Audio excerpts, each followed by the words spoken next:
The dinner crowd at Hartwell's Steakhouse barely noticed Ethan Cole when he walked in with his 9-year-old son Noah on a cold Friday night. He looked like every exhausted single father trying to survive another week. Cheap hoodie, faded boots, tired eyes that carried years of sleepless nights.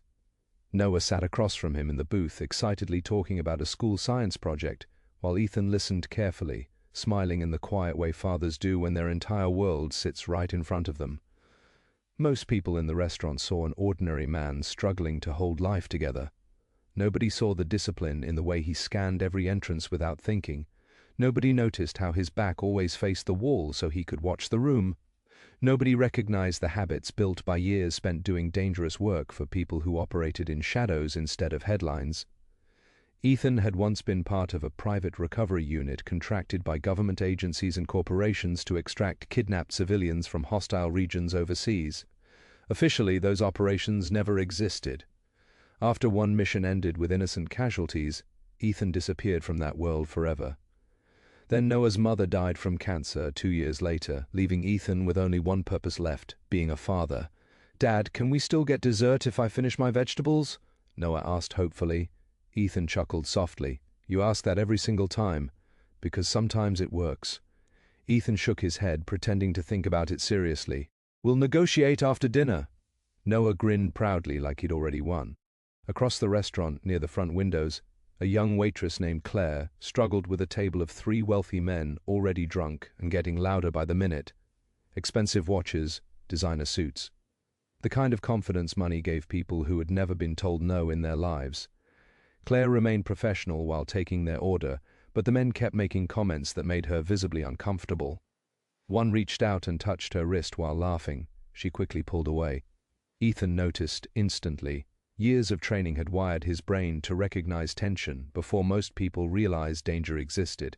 He kept watching quietly. Claire tried walking away, but one of the men blocked her path with his chair. "Come on," he said loudly. "Sit with us for a minute." "Sir, I need to get back to work," Claire replied nervously. "Relax," another man laughed. "We're being friendly." The surrounding tables noticed but avoided eye contact. Nobody wanted involvement. Nobody wanted problems. Noah looked up from his plate. "Dad?" Ethan's jaw tightened slightly. "Stay here, bunny." Ethan stood calmly and crossed the restaurant. His movements weren't aggressive. If anything, they were controlled, quiet. The kind of calm that only existed in people who knew exactly how dangerous things could become. "Gentlemen," Ethan said politely, "she asked you to let her go." The first man turned slowly, already irritated. "Mind your business." Ethan nodded once. "This is my business now." Claire stepped back immediately, relief flooding her face. The tallest man laughed, after looking Ethan up and down dismissively. "You some kind of hero?" Ethan's voice remained even. "No, just a father trying to eat dinner with his son." "Then go sit down before you embarrass yourself." The man stood up, clearly expecting Ethan to back away. He was bigger, younger, drunk enough to believe size mattered. Ethan didn't move. "Last warning," he said quietly. "Leave her alone." The second man smirked. "Or what?" Ethan looked directly at him. "Or tonight becomes a very bad memory for you." Something about the way he said it changed the atmosphere instantly. The confidence, the certainty, the complete absence of fear, but pride is dangerous in groups, especially when alcohol is involved. The tallest man shoved Ethan hard in the chest. Several customers gasped. Ethan barely moved, then everything happened fast. The man grabbed for Ethan again, but Ethan caught his wrist, pivoted smoothly, and forced him face first onto the table with controlled precision. Glasses rattled violently. Before the second man could react, Ethan stepped sideways, blocked a punch, and pinned him against the booth without throwing a single wild strike. Efficient, exact, ruthlessly controlled. The third man froze completely.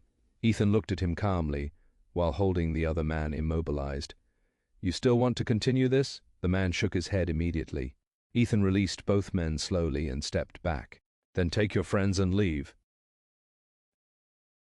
Even the restaurant made a sound. The 3 men stumbled toward the exit, humiliated and furious, but smart enough not to continue. One pointed angrily before leaving. "You have no idea who you just messed with," Ethan answered without emotion. "Neither do you." The door slammed shut behind them. Silence hung across the restaurant until Claire finally exhaled shakily. "Thank you," she whispered. Ethan nodded politely. "You okay?" She managed a nervous smile. "Yeah, I think so."